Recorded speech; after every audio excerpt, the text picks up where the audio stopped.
Hi, I'm Dave Vickers and welcome to the Photo Show. Today we've got the second part of the Mike Browne interview for you. If you haven't already seen the first part, I'll put a link here that you can go back and watch that beforehand. But now let's move on with the second part of the interview with Mike Browne. What you have to know your shutter speeds, your apertures, and as you teach as well, sort of what each of those do and how that affects the finished image. And you are right. I think you if you have, I think this is what a lot of people underestimate as well. I don't think photographers take photos as much as people think. I think photographers take a lot more time looking.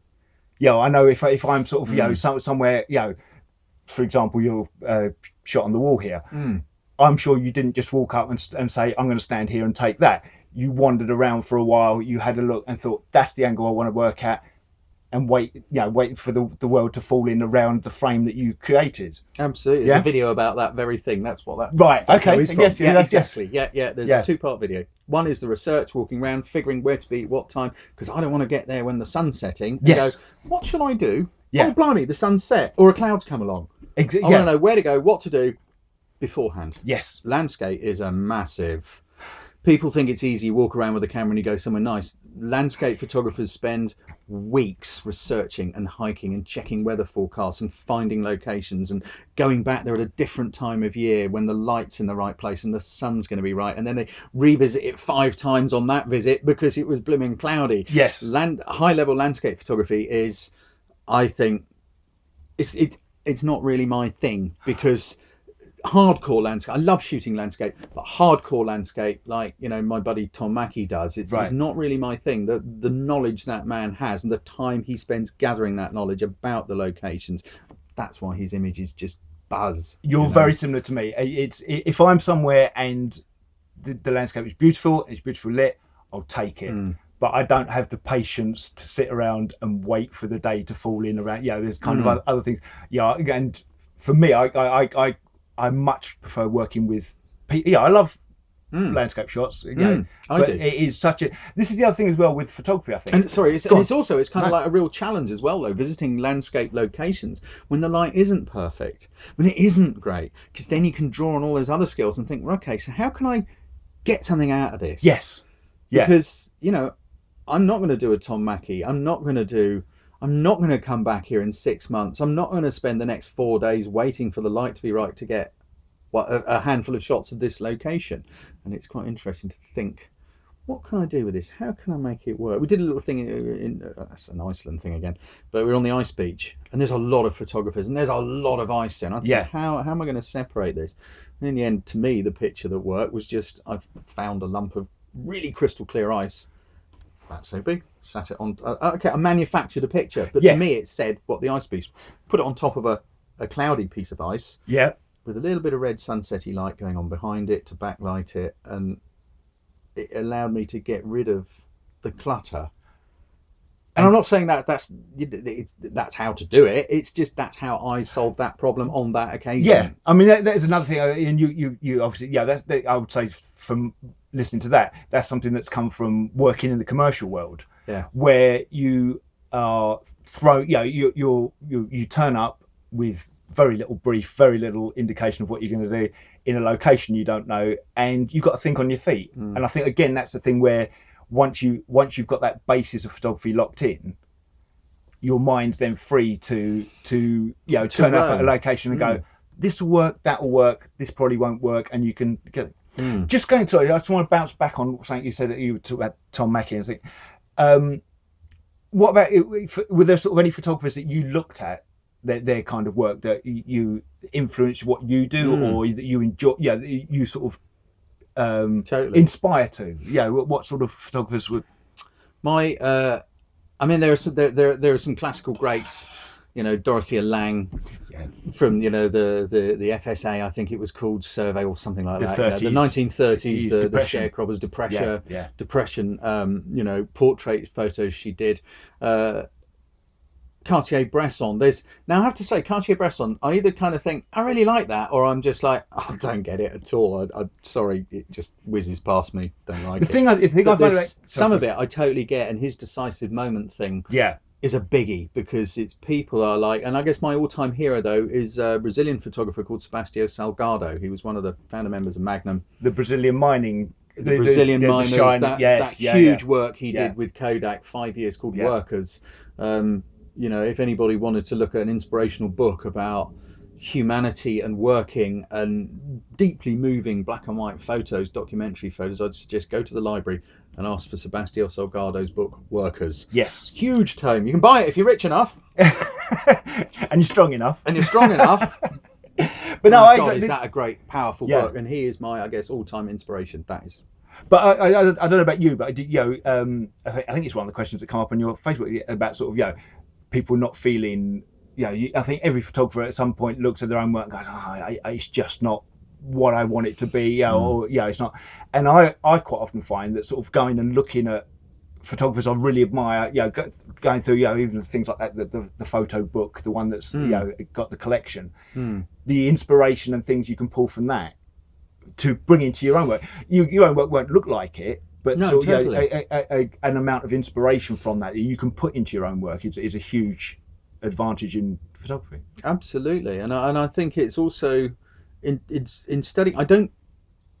It's really difficult not to compare ourselves to someone else. Yes. Particularly someone we're inspired by and go, they're amazing, mine's rubbish, or mine's not as good as, or whatever it may be. And if you're a total egotist and you can go, yeah, I'm better than them, good for you. Yes. Rock and roll. Yeah. But yeah, it is. And I think, certainly for myself, I look at my own pictures and people may be saying that's wonderful, it's brilliant, it's great, and there'll be one little silly little thing in it that just annoys me, and I'll pick up on it and notice it. Yeah.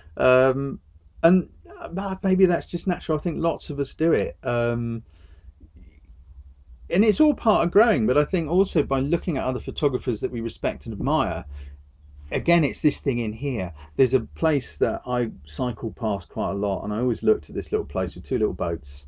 I was like, there's a picture here. Yeah. I can't find this picture. Another thing, I may you, but a lot of people think a professional photographer goes to a location and goes, click, done it. Yeah. No, not at all. No. And I go past this place and I used to stop and look at it and scratch my head and get in with the camera, and I think, I'm not getting it. Well, a very good friend of mine, a photographer called Bella West, who I've known her for many, many years. We've kind of followed a bit of a journey together, and Bella has gone off into the journey of really pushing herself and her photography to an extraordinary level. Right. I actually find her work really inspirational, though she's a current friend. I was on the phone to her just before you arrived. Right. It's kind of like, I was looking at this place and there's some masts of some ships on the horizon, of some boats in the marina, and I kept thinking, those masts are really annoying me. How can I photograph it? And I was genuinely stood there staring at it. I just thought, what would Bella do? Because she does some weird stuff. Right. Yes. Stuff that you'd think, if I describe it, stuff you'd think that couldn't possibly work. That would just look weird. Yeah. She breaks a lot of rules, and it looks fabulous. That's why she has fellowship to all three big, the Royal, the Masters, and the bit. Although she hasn't got a Masters anymore, I think she gave it up. But whatever. I thought, what would Bella do with this? She'd do something bonkers. She'd do something crazy, and make it work. And it's just got it. Instead of putting the boats at the bottom on the lovely mirror reflected water and the sky up above, and you can see the masts and this bloody annoying line in the horizon, why not just tilt the camera down and put the boats at the top of the frame? Okay, yes, and just have loads of negative space underneath. You've got the boats, the reflection, and lots of negative space of the sky reflection above. No noise. Suddenly it's gone from this noisy, kind of invasive picture to total calm. Yes. But it was only through looking at Bella's wacky ideas and very creative ideas that was genuinely my thought process behind it. What would Bella do with that? Yeah, no, I've got. Funny enough, it was the last interview I did as a photographer I know, and he's just done it for a hobby. He used to work for Private Eye years ago, but his eye. I just look at his photo and go, do you know what? I'd have never done that. It's just it's one person's view to your view, and I think that's the other beauty of photography, as well as sort of the myriad of things to photograph, the myriad of ways of looking at stuff, and you'll never master them all. You'll never get everything. Never. So there's always something to learn. You every day's school day. And we also learn off each other all the time at whatever level. When we were driving through a whiteout in Iceland on the bus, And I was looking, it was just white. It's ice, white road, Yeah. white out. Everywhere's white out. And I was just looking at some power poles next to the road. They're a little way off from the road, going off into the distance. And I don't know, something inside, a little instinct's going, there's a picture there. Yeah. There's a picture there. I can't think what it is, but there's a picture there. And Thor, my photographer partner in Iceland, he was like, yeah, I know, I really want to go and shoot it. And we just sort of pulled the bus over, and we had moments, because not really the best place to stop the bus. I just said, any of you guys want to come with me? There's a picture there. We haven't got long. Anyone coming? And I think three came with me, and some were sort of like, you're mad. Yeah. Power poles Yeah. in the snow. And I'd love to be, I'll try and get them for your video, but I don't know if I can. But we all went and shot, we had literally enough time to get there and shoot a couple of frames each. Right. Yeah. By the time we walked through the snow and all the rest of it. And I was really interested in some little bits of grass poking out, little tiny bit of colour, little bit of yellow in that grass, Yeah. but it's a very minimalistic high key image. But what was really interesting to me was, so there's 4 photos of this same thing. We're all within 15, 20 feet of each other, 4 totally different pictures. Yes. Different. And that's feels. something I Yeah. love. It's not like Yeah. my way's right or someone else's way is right. It's just we all interpret things our own way. There isn't a right way. Yes. There's just what we see and what we do. And, you know, we're photographers of all levels, from, Yeah. you know, people who didn't know what a histogram was almost, to some seriously accomplished photographers. But yeah, I just love that. We all see something, you know, and like in looking at students' pictures, I go, wow, Yeah. I never thought of doing it like that. It's just a different way of seeing, a different way of thinking, a different way of looking. No, I think the other thing with the photography is that it's I can't think of anything else where it's such a mix of technical ability and creativity. Massively. You've got a technical aspect, which I think is where, this is the other thing I was going to say. What do you find that most people, especially at sort of the beginning level, what do most people struggle with? What's the question that comes up the most that people sort of? All of it. Is it all of it? And I absolutely get it. Yeah. I was in the same place. I wasn't born knowing how to do this stuff instinctively. It's that 10,000 hours thing. I don't know who said it. It's 10,000 hours to master something. You want to master something, you've got to put in 10,000 hours. Yeah. What do people struggle with most? There are, of course, the technical things, camera settings. I'm always asked about camera settings. And I understand there are lots of technical issues which have to be understood. Composition. A lot of people are saying, I don't know how to do this. I don't know how to compose things, and light. And also I notice there's quite often a crossover between light and composition. Somebody recently sent me some pictures to do with a course of mine, and just said, I've been following your course and I don't understand. I can't get a good composition of this place. Right. And they sent me one of the pictures. I think that's a stunning composition. It's a beautiful composition, looking through the wavy grasses, a little cottage with a little bit of woodland behind it, and I thought it was a beautifully put together composition which really brought out the feel of the place. It didn't work because the light was in the wrong place. Right. It was nothing to do with the composition. Composition was perfect, but the lighting was all wrong. Yeah. So same composition, different time of day. Same composition, different time of day, different weather conditions, whatever. Yeah. That would have rocked. That's it, and it's hard, and light's a hard thing for us to understand, because we instinctively, I go, there's Dave. Yes. He's sitting there. Yeah. But you have to learn how to go, there's Dave. He's got a highlight on his cheek there. That side of his nose is brighter than that side. And there's another little highlight running here.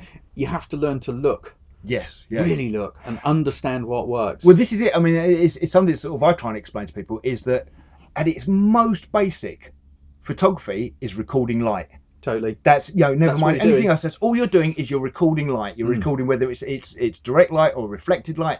That is all you're doing, is recording light. And the process is the shutter speed, the aperture is all about controlling that light to record it. That's all you're trying to do. If you break it down to the most basic level, then you've got to add an artistic element to that with your composition and your timing. Photography's weird stuff. It's technical, it's creative, it's physics. Yes. It's used to be chemistry. Chemistry. Yeah, absolutely. Yeah. You had chemistry in that mix as well. I guess we swapped chemistry now for computer skills. Yes. IT skills. Yes. And that's another whopping great. Digital photography is 10 times more work than film ever was. Yes. People don't get that. They don't understand that. The thing that, from my point of view, I grew up working in black and white darkrooms. So kind of to me too, there you go, me too, mister. Yeah. That thing of the process was, you went out, you shot it, you came back, you developed the film, you printed your own pictures, and you had control from the moment you pushed the shutter to the moment you had a dry print. And when most things went across to colour in the film days, that middle section there was lost, I think, on most photographers because it was too difficult. The thing I love about digital is it's kind of brought that back to you. Totally. You have that control from when you push the button to whether it's something you post online, whether it's something you print out, but you have that control from start to finish now. Totally. I mean, post-production, lots of people say, I don't want to do computer work. It's cheating. It isn't cheating. It is just controlling what you want your image to look like. And if you don't do post-production, pay attention, people, if you don't do post-production, what you're doing is handing over the post-production to the programmers who created your camera, because your camera is taking that raw file, which we could liken to a negative. Yep. And then the camera is going, okay, we want it this color, we want it that bright, we want it that dark, we want to make it this kind of contrast range, and here's your picture. Yeah. The post-production's still happening, it's just you're letting your camera do it instead of doing it yourself. I think Digital photography is different. Yeah. And I think what people miss is that it's not that different from film days. It's totally the same. The one I always pull up, there's a photograph, and I think it was taken in the 1890s, and it's I can't remember the photographer's name. It's a still life of a landscape of a mill in France somewhere. And it's well known that the print is made of two negatives, one of the sky Sandwich and one negs, of the thing. yeah. They were cut and they were printed together. So even back 30 years, 30, 40 years after photography was invented, people were manipulating images to get the finished product. It happened right from the beginning. Yeah. Pewter plates. Yes. They were bleached. Yeah. Brighten this area, darken that area, a bit of bleaching here, a bit of retouching on the negative. Transparency is exactly the same. Slide film people were there with a loop in the eye and a little tiny brush, adding pigments and bleaching pigments. Post-production has always happened. It is not something new in digital. Yeah, okay, you can go bonkers these days. Yes. Never mind sandwiching two negatives, you can do crazy things. Yeah. And it's just up to the individual how crazy they want to be. Do you want to make it really high contrast, HDR as they call it, look? Or do you want to use HDR just to make it look natural, how your eye saw it? But the light was beyond the range of the camera to capture in one file, so you may need to combine others, because cameras see light differently to our eyes. Very true. Very true.